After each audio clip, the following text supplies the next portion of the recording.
As we speak, the European and the international financial systems are collapsing due to the threat of the Greek default, as you mentioned, and many other factors, as my editor, economist LaRouche, has warned.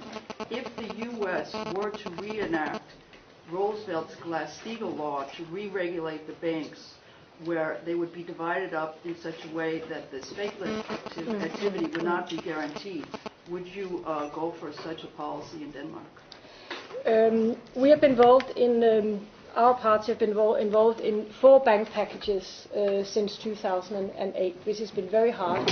No one have thought this was great decisions, and we have come up with a number of proposals to regulate the banks.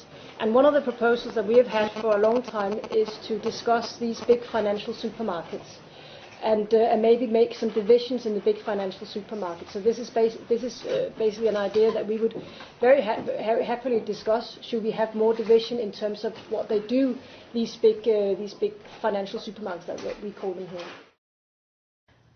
Hello, this is Lamari for LPAC TV. Joining me today is Michelle Rasmussen, who is the Copenhagen correspondent for EIR and also the vice president for the Danish Schiller Institute. So thank you for joining us today. Thank you for inviting me on your program.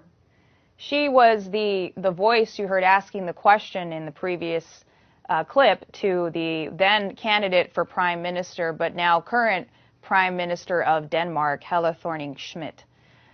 So I just want to start out by asking how the crisis is really hitting, or how, from your perspective, are you seeing the crisis unfolding in Europe? Because I know since this interaction you had with the prime minister candidate, you had motion for Glass-Steagall, you had a positive response in that direction. However, since then, that has not occurred in Denmark, has not occurred in Europe actually at all, that type of intervention. But instead, you're seeing an escalation of cascading crises all over the transatlantic system. You saw the confiscation in Cyprus, you had confiscation in Spain, and also Denmark, which you don't necessarily think of as a place of, grave economic crises, right now is experiencing some pretty unprecedented events. So I wanted to get your perspective, what's happening in Denmark and what's happening in Europe from how you're seeing it.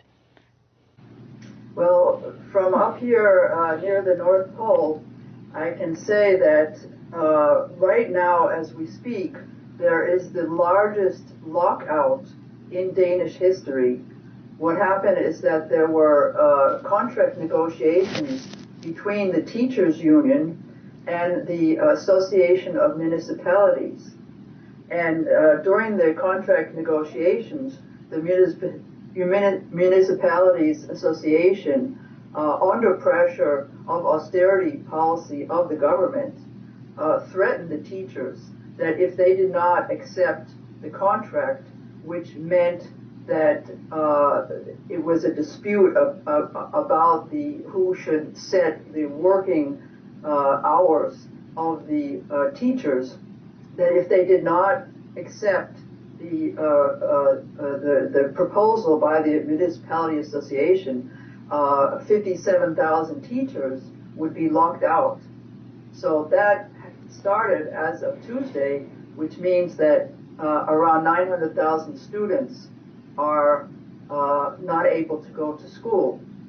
And this is just the latest measure under pressure from the government, even though it's a social democratic, socialist-led government, but with a third party, the social liberals.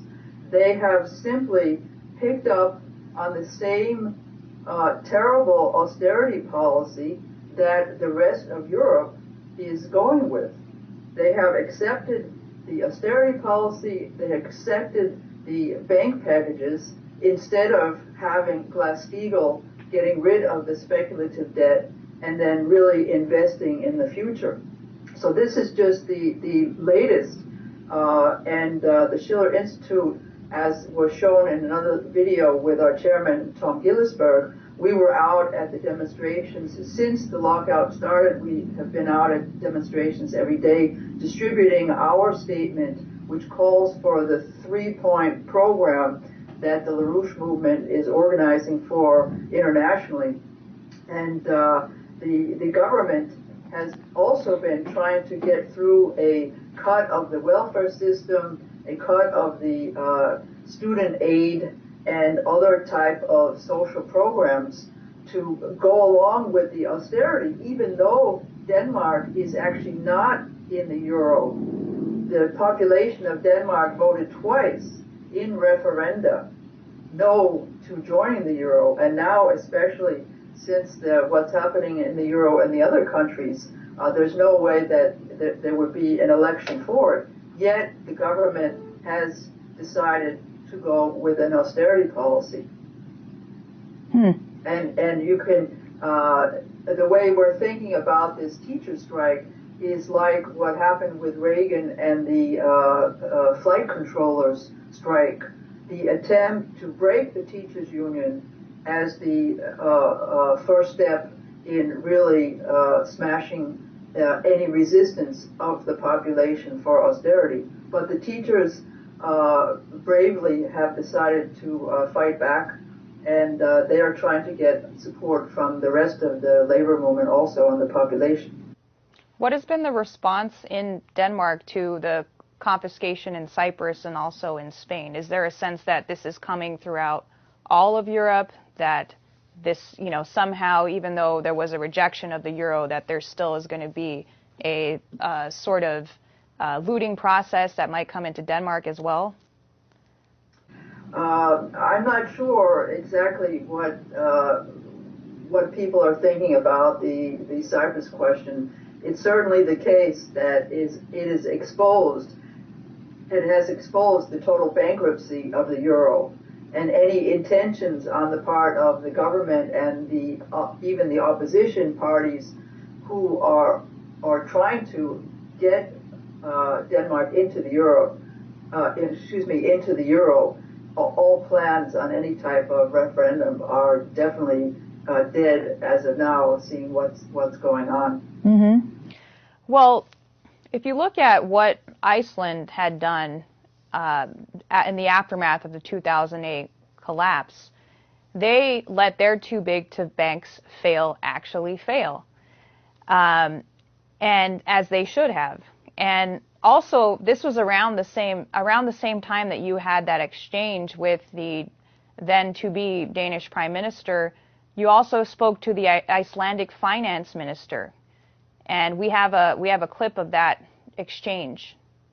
Instead of the whole process of deregulation, where it's the financial markets and only the interests of the private interests of the financial markets, that we have to have a Roosevelt shift back to the states, the nations, who are operating on the basis of the general welfare economy. Yeah. Well, I welcome, I'll say that much, I welcome the discussion that is taking place now about, call it a Glass-Steagall again, or some kind of securing the ordinary customer banking and separating that from the more risk-taking investment maneuvers. I mean, personally, I'm very interested in that discussion and would like it to materialize. Of course, the problem now for a lot of the countries is that their debt levels have risen to such height that it is not easy to go in with a investment stimulative measures. That is, for instance, in Iceland's case, we are in a very tight position. We can not allow ourselves to increase the debt by stimulating the economy too much, and borrow more. Even though it was good investments, profitable investments, there are certain limits you have to sort of look at. Lastly, I would say regarding the measures taken, I think it makes a huge difference how you architect the measures you take. There are many ways to reach the same economical goals in terms of bringing down deficit and so forth. And I would suggest that you had a closer look at the Icelandic program, which was in many ways unorthodox. in the ways that how we architected our measures on both the revenue and expenditure side. We saved the welfare services for cuts as much as we could. On the revenue side, we increased taxes on the high income, the wealthy, the capital gainers. So you should not. You should make a clear distinction between the different approaches that countries take.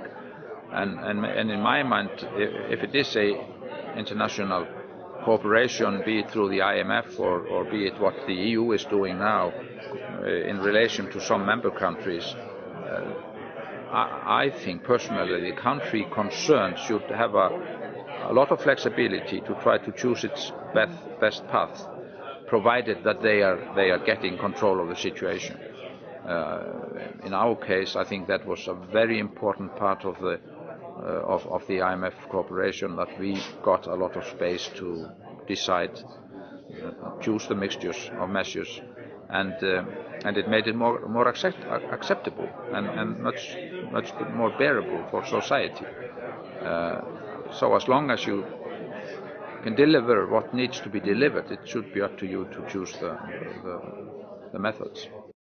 So can you tell us more about what is it that Iceland did do after the 2008 collapse, and what motion has Iceland made towards Glass-Steagall? I think that you have to start out by understanding that in Iceland, they were the first country to actually face being declared bankrupt as a nation. Instead of doing that, they decided, even with the government which was in power and had allowed the speculative binge was to such an extent that some people say the level of financial assets of the three largest banks at the time when the things blew up was 11 times the gross national product. Others say 5 or 6, but in any case, it's that something in that order. And instead of allowing the country to go bankrupt, they made a decision to allow the three major banks to go bankrupt. Well, not in terms of bankruptcy, but they put the three largest banks into receivership with the priority to protect the savings of the domestic population and to allow the assets of the banks in international countries to be liquidated and to go into a receivership situation, which then brought Iceland directly into a big financial battle with Great Britain and the Netherlands, because there was an Icelandic bank that had an internet branch in Britain and in Holland, and the British government and the Dutch government, they went in and they covered the deposits of those people and then demanded that Iceland pay that back.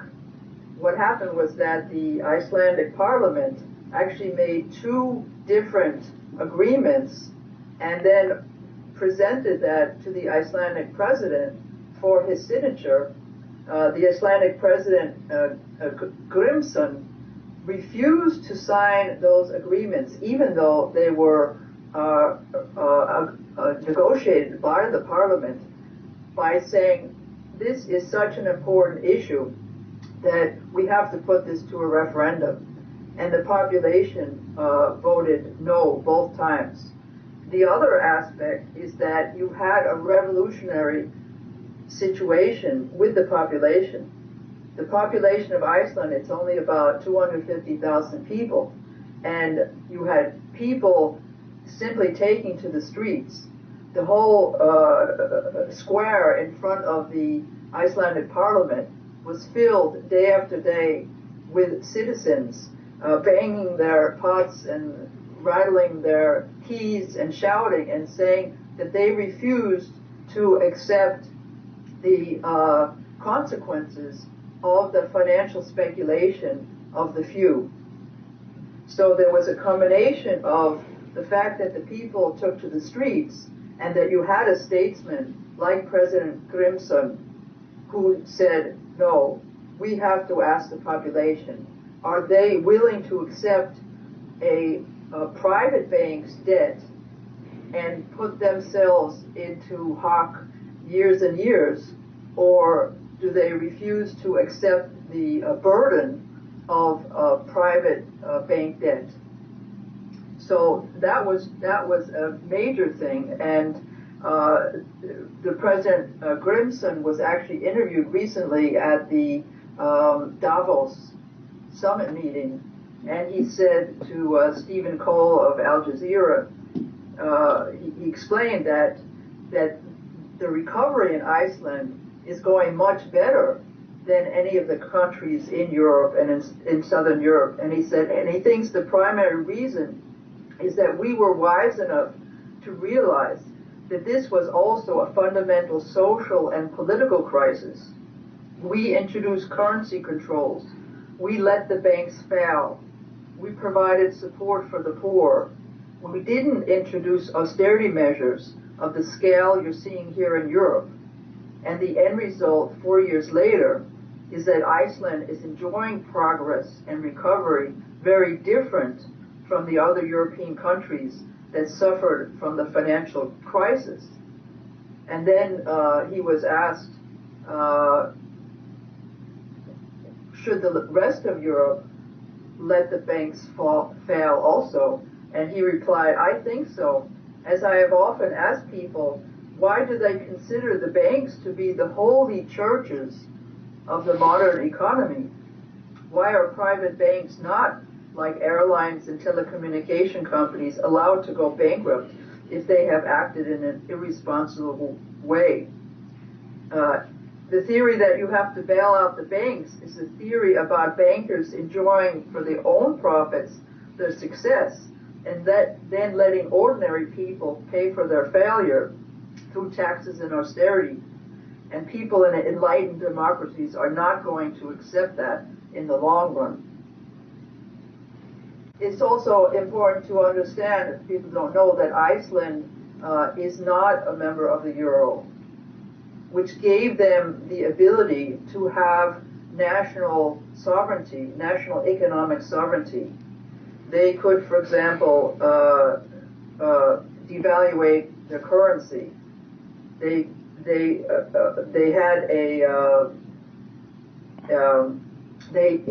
imposed capital controls. They also, not related to the question of the euro, their stock market collapsed by 90%. So that it was a total systemic reorganization. But the fact that they had their own national currency and that they were not a part of the euro, that gave them the ability to make certain decisions about how to deal with their national financial catastrophe in a way that the other euro countries are not able to do unless they decide to leave the euro and to go back to the national currencies. And you would think that other nations in Europe would pick up on this and say, actually, we should go with this model. This worked for Iceland in a small case. You know, we can do it for a bigger case, even though there's more complications. But really, I know in the United States, we have to also set a certain precedence in order for, the nations of Europe and the transatlantic sector to also follow with the Glass-Steagall policy. After all, it came from the United States. It came from Franklin Roosevelt, and it asserted our national sovereignty. But one of the points that Mr. LaRouche has also brought in is that the bailout and all of the schemes that they've proposed in the European Union, what we've done here in the United States with these bailouts, was never intended to actually work, to actually improve living standards. And in the end, those bailouts, coupled with the austerity, are always going to result in a genocidal policy. And you see that in Greece. You're seeing this playing out in Cyprus. And I wanted to also get your thoughts on this from your perspective as well. Well, there is a vast majority of the parliamentarians in the Icelandic parliament, the Alþingi, whose policy was that we cannot allow the normal people to suffer because of the greed and the irresponsibility of the financial sector and those politicians who encouraged this through the free market economies.